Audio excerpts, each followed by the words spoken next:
welcome back to my classroom and to my YouTube channel भावना गंभीर commerce classes. Last video में हम लोगों ने शुरू किया था बिजनेस स्टडीज का चैप्टर नंबर 2 जो कि है principles of management. Introduction part complete हो गया था। आज इस वीडियो में हम पढ़ेंगे हेनरी फ्योर्ड के 14 principles of general management. Study material आज की वीडियो से रिलेटेड जो है वो आपको डिस्क्रिप्शन में मिल जाएगा। तो चलिए शुरू करते हैं। जो सर हेनरी फ्योर्ड ने हमें 14 प्रिंसिपल्स ऑफ जनरल मैनेजमेंट दिए उनके बारे में जान लेते हैं। लेकिन उसके पहले जानते हैं हेनरी फ्योर्ड के बारे में। और ये जो चीजें हैं ये 1 मार्क्स के अंदर में आपको पूछ सकता है। 1 मार्क्स के अंदर के लिए जो 20 मार्क्स के आपके 1 मार्क्स के क्वेश्चन आते हैं उसके लिए छोटी छोटी चीजें जो है वो काफी इंपॉर्टेंट है, तो ये बाय हार्ट कर लीजिएगा। तो हेनरी फ्योर्ड के 14 प्रिंसिपल्स जानने से पहले पढ़ते हैं हेनरी फ्योर्ड के बारे में। हेनरी फ्योर्ड ने प्रिंसिपल्स दिए और उन प्रिंसिपल्स को कहते हैं प्रिंसिपल्स ऑफ जनरल मैनेजमेंट। इन्होंने जनरल मैनेजमेंट के 14 प्रिंसिपल्स दिए। ठीक, साइंटिफिक मैनेजमेंट नहीं, साइंटिफिक मैनेजमेंट के बारे में हम लोग नेक्स्ट वीडियो में पढ़ेंगे। और साइंटिफिक मैनेजमेंट के जो प्रिंसिपल्स हैं वो किसने दिए? वो दिए हैं सर F.W. टेलर। ठीक, तो हेनरी फ्योर्ड के जो प्रिंसिपल्स हैं उन्हें प्रिंसिपल्स ऑफ जनरल मैनेजमेंट कहा जाता है। हेनरी फ्योर्ड के बारे में जान लेते हैं। ये है फ्रेंच माइनिंग इंजीनियर। 1 मार्क्स के अंदर ये पूछ सकती है। बहुत बेसिक चीजें हैं, याद रखिए। 12th में नहीं तो आगे आपको कहीं पे ये काम आ सकता है, लेकिन ये है बहुत इंपॉर्टेंट। नेक्स्ट है डेवलप जनरल थ्योरी। यहां पर देखिए का जनरल मैनेजमेंट तो उसी से रिलेटेड है। इन्होंने general theory based on administration वो डेवलप की और उनकी जनरल थ्योरी को, इनका नाम क्या है? Henry fjord. तो उसी पे वो थ्योरी का नाम पड़ा फ्योलिज्म। ठीक है, तो इनकी जो जनरल थ्योरी है जो एडमिनिस्ट्रेशन के ऊपर बेस्ड है उनको इन्होंने नाम दिया अपनी जनरल थ्योरी को फ्योलिज्म, अपने सरनेम के ऊपर। एंड थर्ड पॉइंट जो इनके बारे में है वो है इन्होंने 14 प्रिंसिपल्स ऑफ मैनेजमेंट दिया, जो आज की वीडियो के अंदर में हम एक एक प्रिंसिपल को डिस्कस करने वाले हैं। ठीक है, तो हेनरी फ्योर्ड ने 14 प्रिंसिपल्स ऑफ जो जनरल मैनेजमेंट दिए हैं वो बहुत बेसिक प्रिंसिपल्स हैं। 14 है, डरिएगा नहीं कि 14 इतनी ज्यादा प्रिंसिपल्स, लेकिन इतने आसान प्रिंसिपल्स हैं और इतने इंपॉर्टेंट प्रिंसिपल्स ऑफ मैनेजमेंट है। ना सिर्फ ये कोर्स के पर्पज से बता रहे हैं कि इंपॉर्टेंट है और बहुत जरूरी है, आगे आपको बीकॉम के अंदर में और आगे आपको मैनेजमेंट के अंदर में सब जगह पे ये आपको काम आएगा। और ये बहुत बेसिक प्रिंसिपल्स है, आसानी से आपको याद भी हो जाएगा, समझ भी आ जाएगा। तो जो हमारा फर्स्ट प्रिंसिपल्स है वो है डिविजन ऑफ वर्क। कोई काम कर रहे हैं, कोई टास्क दिया गया, कोई मान लीजिए आपको पार्टी ऑर्गेनाइज करनी है, तो एक पर्सन अगर सारे काम करेगा तो वहां पे उसको क्या हो जाएगा? वर्क लोड हो जाएगा, फिर वो काम अच्छे से नहीं कर पाएगा। ठीक, तो इससे अच्छा क्या करें? वर्क को क्या कर दे? वर्क को कर दे डिवाइड, डिविजन कर दे। डिविजन ऑफ वर्क किया जाता है। वर्क को छोटे छोटे पार्ट्स में डिवाइड करके ढेर सारे लोग अगर वो उस काम को करेंगे एज पर देयर स्किल्स। ऐसा नहीं कि किसी को भी कुछ भी काम दे दिया, नहीं, वर्क को डिवाइड करेंगे, लोगों के बीच में, एम्प्लॉइज के बीच में डिवाइड करेंगे, लेकिन एज पर देयर स्किल्स, उनकी स्किल्स, उनकी क्वालिफिकेशन, उनकी नॉलेज जो है उसके हिसाब से अगर हम वर्क को डिवाइड करते हैं। जैसे जिसको नॉलेज है प्रोडक्शन की वो प्रोडक्शन डिपार्टमेंट में काम करता है, जिसको नॉलेज है मार्केटिंग और सेल्स की वो उसी हिसाब से रिस्पेक्टिव डिपार्टमेंट के अंदर काम करता है। तो यहाँ पे ऑर्गेनाइजेशन के अंदर में वर्क क्या होता है? वर्क डिवाइड हो जाता है on the basis of their skills. तो वर्क को डिवाइड करना है स्मॉलर पार्ट्स में ताकि लोग मिल करके उस काम को पूरा कर पाए और काम को अपनी क्वालिफिकेशन और स्किल्स के हिसाब से जब आप करते हैं तो आप उस काम को अच्छे से कर पाते हैं। ठीक है, तो हेनरी फ्योर्ड का पहला प्रिंसिपल है कि सारा काम अकेले मत करो, डिवाइड कर लो और काम को मिल बांट करके करो as per your skill. Clear? The second one is authority and responsibility. With authority come responsibility. अगर कहीं आपको अथॉरिटी है तो आपको उतनी ही इक्वल रिस्पॉन्सिबिलिटी भी मिलनी चाहिए। अथॉरिटी का मतलब होता है पावर, ठीक, और रिस्पॉन्सिबिलिटी का मतलब है कि अगर आपको वो अथॉरिटी दी गई है तो यू आर रिस्पॉन्सिबल कि आप उस टास्क को कंप्लीट करें as per the given power, as per the given authority assign to you. Clear? तो अथॉरिटी का मतलब है पावर एंड रिस्पॉन्सिबिलिटी का मतलब है कि आपको उस काम को as per the given authority fulfil करना होता है। And the third one is, third principal जो है हेनरी फ्योर्ड का वो है डिसिप्लिन। ये वर्ड आपने सुना होगा। हर जगह पे कहते हैं please kindly maintain discipline. Discipline ये वही डिसिप्लिन है, लेकिन यहाँ पे डिसिप्लिन क्या मेंटेन करना है, मैनेजमेंट के अंदर में, ऑर्गेनाइजेशन के अंदर में there must be discipline. Discipline that means कि वहां पे भी proper rules and regulation, organisation के भी रूल्स एंड रेगुलेशन होते हैं, जैसे आप स्कूल में होंगे तो वहां कुछ रूल्स एंड रेगुलेशन है, तो उसी तरीके से ऑर्गेनाइजेशन के भी कुछ रूल्स रेगुलेशन है, कुछ कोड ऑफ कंडक्ट है, उसको फॉलो करना चाहिए। क्यों फॉलो करना चाहिए, ताकि superior which is boss and subordinate जो कि एम्प्लॉय है या वर्कर है, उनके बीच में किसी तरीके का chaos या किसी तरीके की मिसअंडरस्टैंडिंग या कोई भी डिस्प्यूट ना होने पाए। तो डिसिप्लिन का होना बहुत अच्छा है। अगर डिसिप्लिन रहती है कहीं पे तो वहां पे साउंड रिलेशनशिप रहते हैं, लड़ाई झगड़े नहीं रहते। तो हेनरी फ्योल ने कहा, क्या कहा, सर हेनरी फ्योल ने कहा कि डिसिप्लिन मेंटेन करके चलेंगे। नॉर्मल सी चीज है, आसान सी चीज है, ठीक। तो ये इनका थर्ड प्रिंसिपल था। And the fourth one is unity of command. Command करें लेकिन there must be unity between command. अगर आपको आप ही को घर पे एक टाइम पे ढेर सारे लोग कमांड देंगे तो आप किसका कमांड फुलफिल करेंगे? प्रॉब्लम हो जाएगी ना कि मम्मी ने बोला ये काम करो, उसी टाइम पे पापा ने बोला ये काम करो, तो आप तो कंफ्यूज हो जाएंगे, मम्मी की साइड लूं कि पापा की साइड लूं, फिर कंफ्यूजन हो जाएगा। अगर आपने मम्मी की साइड ले ली पापा गुस्सा हो सकते हैं, पापा की साइड ले ली तो मम्मी गुस्सा हो सकती है। तो ऐसा कंफ्यूजन में नहीं फंसाना है। किसको नहीं फंसाना? सबऑर्डिनेट को। तो इसीलिए कहा जाता है there must be unity of command, मतलब एक टाइम पे एक सबऑर्डिनेट को एक ही सुपीरियर कमांड करे, ठीक है। तो एक टाइम पे अगर एक सबऑर्डिनेट को, एम्प्लॉय को एक सुपीरियर बॉस कमांड करेगा तो वो सबऑर्डिनेट उसको सुनेगा, अपने सुपीरियर को, अपने बॉस को, और उनको सुन करके उसके अकॉर्डिंगली ही वर्क को फुलफिल करेगा।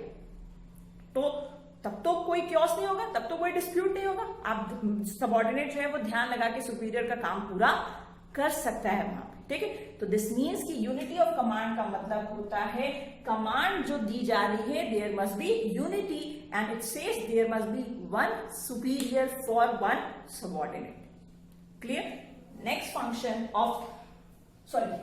principle of general management given by Henry Fayol is unity of direction. Unity of direction कहता है one head one plan. आप एक बार में एक ही डायरेक्शन में मूव करते हैं ना, आप कहीं भी जा रहे हैं, एक जगह से दूसरी जगह मूव कर रहे हैं, तो एक बार में एक ही डायरेक्शन लेते हैं ना, या तो लेफ्ट या तो राइट, थोड़ा लेफ्ट ले ले, थोड़ा राइट ले ले, is it possible? No, possible नहीं है ना।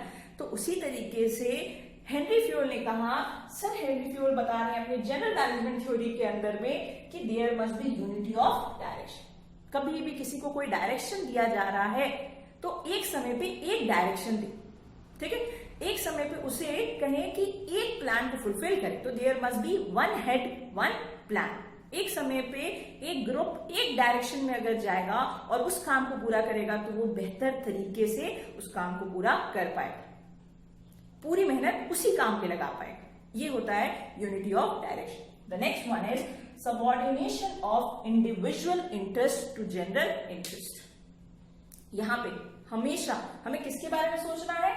टू मतलब जनरल इंटरेस्ट के बारे में सोचना है, सबके फायदे के बारे में सोचना है, अपने फायदे के बारे में नहीं सोचना है। जब आप अपने फायदे के बारे में सोचते हैं तो आप सेल्फिश हो जाते हैं। आपको सेल्फिश नहीं होना है, आपको सोचना है किसके बारे में? सबके बारे में। और यहाँ पे सबके का मतलब क्या है? यहाँ पे सबके का मतलब है for the organisation as a whole. जिस भी ऑर्गेनाइजेशन में आप काम कर रहे हैं तो सभी के बारे में सोचना, ये वहां पे आपका कर्तव्य है। ना कि सिर्फ अपने बारे में सोचे, सेल्फ सेंटर्ड हो जाए, सिर्फ अपना फायदा देखें, नहीं। हेनरी फ्योल कह रहे हैं अपने छठे प्रिंसिपल के अंदर में कि सबऑर्डिनेशन ऑफ इंडिविजुअल इंटरेस्ट, अपना खुद का फायदा मत देखो, पहले किसका फायदा देखो? पहले देखो जनरल इंटरेस्ट, सबके फायदे के बारे में पहले सोचो। The next one is remuneration of employees. आपका एम्प्लॉय आपका सबसे इंपॉर्टेंट एसेट होता है ऑर्गेनाइजेशन के अंदर में। अगर आप उस एम्प्लॉय से काम करा रहे हैं, बहुत मेहनत कर रहा है वो एम्प्लॉय आपके लिए, और आप उस एम्प्लॉय को प्रॉपर सैलरी भी नहीं दे रहे, तो आप उसका एक्सप्लॉयटेशन कर रहे हैं। अपने एम्प्लॉय को फेयर वेजेस और टाइमली वेजेस देना जरूरी है। अगर उसको प्रॉपर वेजेस नहीं मिलेगी तो उसका स्टैंडर्ड ऑफ लिविंग जो है वो मेंटेन नहीं कर पाएगा और वो मोटिवेटेड नहीं फील करेगा to work for your organisation, छोड़ करके चला जाएगा। जैसे ही उसको कहीं और कोई दूसरी अपॉर्चुनिटी मिलेगी वो उस नौकरी को, आपकी नौकरी को लात मार के भाग जाएगा। तो आपको क्या करना है, आपका एम्प्लॉय आपके लिए दिल लगा करके काम करेगा, लेकिन आपको भी उसको जो भी उसकी रेम्यूनरेशन है, जो भी उसकी वेजेस एंड सैलरीज है, वो उसको आपको टाइम पे देनी पड़ेगी, फेयर वेजेस देनी पड़ेगी, सो दैट वो अपना स्टैंडर्ड ऑफ लिविंग मेंटेन कर पाए, मोटिवेटेड फील करे एंड आपके ऑर्गेनाइजेशन के लिए काम करता रहे। ठीक है, 7 प्रिंसिपल्स जनरल मैनेजमेंट के, सर हेनरी फ्योर्ड के। Clear. 8th one is centralisation and decentralisation. Centralisation का मतलब होता है concentration of power in few. पूरी पावर जो रहेगी वो सिर्फ कुछ ही लोगों के हाथ में रहेगी, और वो कौन रहेंगे, वो रहेंगे टॉप लेवल ऑफ मैनेजमेंट। सारे डिसीजन मेकिंग जो है ऑर्गेनाइजेशन के अंदर में सिर्फ कुछ ही लोगों द्वारा किए जाएंगे, और वो कुछ इंपॉर्टेंट लोग कौन होंगे, वो कुछ इंपॉर्टेंट लोग ऑर्गेनाइजेशन में होंगे टॉप लेवल मैनेजमेंट वाले। लेकिन decentralisation on the other hand कहता है कि डिस्ट्रीब्यूशन ऑफ पावर को, अथॉरिटी को बांट दो हर लेवल के अंदर। ठीक, तो जब भी जो इंपॉर्टेंट डिसीजन होते हैं वहां पे हम सेंट्रलाइजेशन का यूज करते हैं। जो रेगुलर डिसीजन होते हैं, जैसे रॉ मटेरियल खरीदना है कि नहीं, तो अंबानी साहब से थोड़ी रोज रोज क्वेश्चन चल जाते हैं कि सर कंपनी के अंदर में सामान बनाना है, रॉ मटेरियल खरीद लें। ये डिसीजन वो नहीं लेंगे। ये सारे डिसीजन जिस डिपार्टमेंट का काम है वो ये डिसीजन ले लेते हैं। ये छोटे डिसीजन के लिए डिसेंट्रलाइजेशन रहता है, लेकिन बड़े डिसीजन कुछ है, इंपॉर्टेंट डिसीजन जो है ऑर्गेनाइजेशन के लिए, उसके लिए सेंट्रलाइजेशन रहता है, मतलब concentration of power in few hands रहता है। The next one is scalar chain. Scalar chain का मतलब होता है कि कभी भी कोई भी इंफॉर्मेशन जो है वो टॉप से लोअर की ओर एक level by level pass on होनी चाहिए।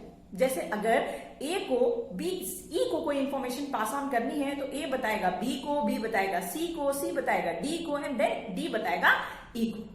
ठीक है, line by line, top to middle to lower, नीचे लाइन बाय लाइन आएगा। इसे कहते हैं स्केलर चेन। किसी भी तरीके का ऐसा ना हो कि किसी को इंफॉर्मेशन मिल ही नहीं पाए, इस चीज को ध्यान में रख के हम स्केलर चेन को फॉलो करते हैं। लेकिन इसी में एक टर्म आता है गैंग प्लैंक। गैंग प्लैंक में हम क्या करते हैं, गैंग प्लैंक में इमरजेंसी की सिचुएशन है तो हम स्केलर चेन को फॉलो नहीं करते कि ए बी को, बी सी को, सी डी को और डी ई को बताएगा। ये जो फॉलो करते हैं इसे कहते हैं स्केलर चेन, कि इंफॉर्मेशन को level by level top most rank से लेकर के लोएस्ट रैंक तक पहुंचाना, इसे स्केलर चेन कहते हैं। लेकिन जब इमरजेंसी सिचुएशन है, कोई इमरजेंसी की सिचुएशन है और हमें कोई इंफॉर्मेशन को बहुत तेजी से फटाफट पास ऑन करना है, तो उस जगह पे बी, सी और डी एलिमिनेट हो जाएंगे, डायरेक्टली ए, ई को वो इंफॉर्मेशन, मतलब टॉप लोअर को या लोअर टॉप को वो इंफॉर्मेशन पहुंचा सकता है, और इसे कहते हैं गैंग प्लैंक। क्लियर। नेक्स्ट है ऑर्डर। ऑर्डर का मतलब होता है सारी चीजों का ऑर्डरली वे में होना जरूरी है। जैसे आपकी किताबें ऑर्डर में पड़ी रहे, रखी रहे, ये होना जरूरी है। किचन के अंदर में सारा सामान अरेंज्ड रहे, arrangement of things could be man and material both, उसे कहते हैं ऑर्डर। आपको जब भी कोई ऑर्गेनाइजेशन है वहां पे मैन और मटेरियल का राइट प्लेस पे होना जरूरी है, इसे कहते हैं ऑर्डर। क्लियर। नेक्स्ट वन है इक्विटी। इक्विटी जो आया वो वर्ड से आया इक्वालिटी से। There must be equality between all those who are working in an organisation. Fair treatment होना चाहिए सभी के साथ, इररिस्पेक्टिव ऑफ कि वो किस जेंडर के हैं, इररिस्पेक्टिव ऑफ कि वो किस ग्रेड पे काम कर रहे हैं, इररिस्पेक्टिव ऑफ कि वो किस डिपार्टमेंट में काम कर रहे हैं। ये सारी चीजों के ऊपर भेदभाव नहीं कर सकते, और ये सही भी है। और ये जनरल मैनेजमेंट प्रिंसिपल्स हैं जो सर हेनरी फ्योर्ड ने दिए कि इक्वालिटी होना चाहिए। ऐसा नहीं कि एक मेल एम्प्लॉय ने छुट्टी मांगी कि मेरे बच्चे की तबीयत खराब है तो उसको छुट्टी नहीं दी, कि तुम क्या करोगे, उसकी मम्मी ध्यान दे देगी। ऐसा नहीं है, ये तो रॉन्ग है कि मेल है तो उसके पापा बच्चे को जाकर के केयर टेक नहीं कर सकते, ये गलत चीज हो जाएगी। तो हर कोई किसी भी ऑर्गेनाइजेशन में काम कर रहा है तो ही और she must be treated equally. जैसे उसके बाकी के कलीग्स को ट्रीट किया जा रहा है वैसे ही उसको भी ट्रीटमेंट मिलना चाहिए, इसे कहते हैं इक्वालिटी। या एक फीमेल का प्रमोशन नहीं कर रहे हैं इसलिए क्योंकि वो फीमेल है, मेल को प्रमोट कर दिया, ये भी रॉन्ग है। तो इक्वालिटी दोनों तरफ से होना चाहिए, ये बहुत जरूरी है। ठीक है, तो ये है equity which comes from the word equality, बराबर तरीके से सभी को ट्रीटमेंट देना। नेक्स्ट है stability of tenure of personal. अगर ऑर्गेनाइजेशन में जो मैनेजमेंट है वो अपने एम्प्लॉयज को एंड वर्कर्स को बहुत फ्रीक्वेंटली ट्रांसफर्स दे रहा है, बहुत फ्रीक्वेंटली एक जॉब से दूसरे जॉब पे रोटेशन दे रहे हैं और एक जगह से दूसरी जगह शिफ्ट कर रहे हैं, तो मे बी वो उस ऑर्गेनाइजेशन में ज्यादा दिन तक टिके नहीं और ऑर्गेनाइजेशन को छोड़ करके चले जाए। इतना फ्रीक्वेंट ट्रांसफर्स, इतना फ्रीक्वेंट रोटेशन ये ऑर्गेनाइजेशन में किसी भी एम्प्लॉय को मिले तो हो सकता है वो उस जगह पे मन लगा करके, दिल लगा करके काम नहीं कर पाए।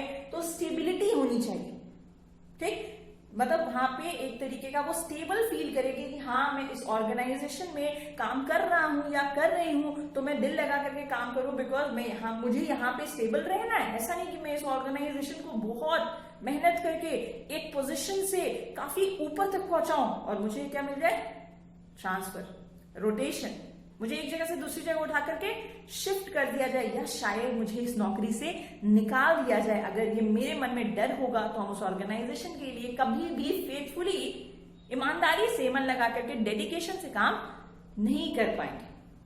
तो there must be stability of tenure of personnels, मतलब जो भी एम्प्लॉयज, जो भी वर्कर्स वहां पे काम कर रहे हैं। And the last, sorry not last, 13th principle of general management given by Sir Henry Fayol is initiative. Initiative word का मतलब होता है किसी भी काम को शुरू करना विथ सेल्फ मोटिवेशन।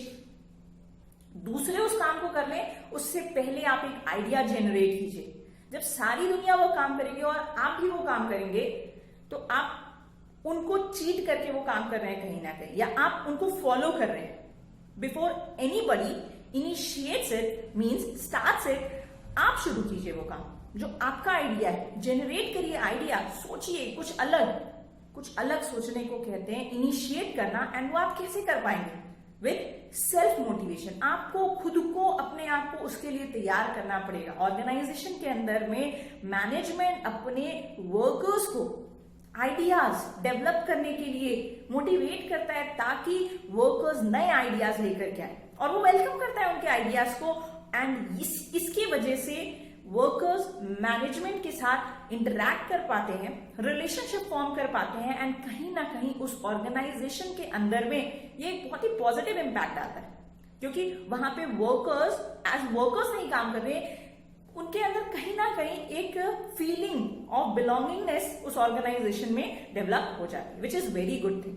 तो इनिशिएट का मतलब होता है कि कुछ नई चीजों को सेल्फ मोटिवेशन से डेवलप करना और उसके ऊपर काम करना। That could be new idea जो बाकी किसी ने अभी नहीं मार्केट में लॉन्च किया और आपने लॉन्च किया, तो दूसरे उस काम को कर दे, उससे पहले आपको उसे क्या करना है, इनिशिएट करना है। And the last one is spirit D corps.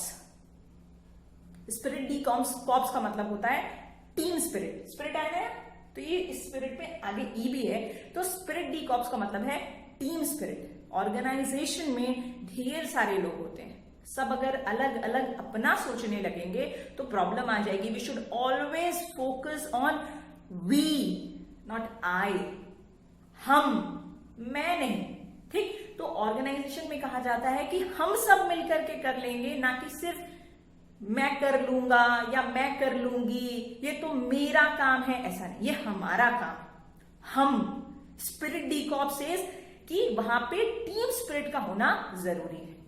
ढेर सारे लोग काम कर रहे हैं और वहां पे एक दूसरे के साथ ह्यूमैनिटी होना जरूरी है, वहां पे एक दूसरे के साथ किसी ना किसी तरीके का हमारे में जुड़ाव होना जरूरी है, सो दैट हम मिल करके उस काम को कंप्लीट कर पाए। तो ये थे सर हेनरी फ्योल के जनरल मैनेजमेंट के 14 प्रिंसिपल्स। बहुत आसान थे, ठीक, बहुत इंपॉर्टेंट भी थे। इससे रिलेटेड हम लोग केस स्टडीज करेंगे। आपके पास भी जो स्टडी मटेरियल हो बिल्कुल उसे देखिए, ठीक है। काफी सारी केस स्टडीज इसमें से फॉर्म हो सकती है। बहुत इजी भी है, बहुत इंटरेस्टिंग भी है एंड बहुत इंपॉर्टेंट भी है। सर हेनरी फ्योल के ये 14 principles of general management, not scientific management. Scientific management हम लोग नेक्स्ट वीडियो में पढ़ेंगे और वो किसका है, वो है F.W. टेलर का, ठीक है। तो आज की वीडियो में हम लोगों ने देखा हेनरी फ्योल के 14 प्रिंसिपल्स, वेरी वेरी इंपॉर्टेंट। बहुत बार मैंने रिपीट किया। काफी सारे 1 मार्क्स के क्वेश्चन इसमें से क्रिएट हो सकते हैं, काफी सारी केस स्टडीज इसमें से क्रिएट हो सकती है, काफी इंटरेस्टिंग टॉपिक है ये। चलिए जल्दी ही मिलेंगे एक नई वीडियो के साथ, चैप्टर को और आगे लेकर के चलेंगे। वीडियो को लाइक जरूर कीजिएगा, कमेंट कीजिएगा, सब्सक्राइब कीजिएगा और अपने फ्रेंड्स के साथ वीडियोस को शेयर करते रहिए। तब तक के लिए bye bye and take care.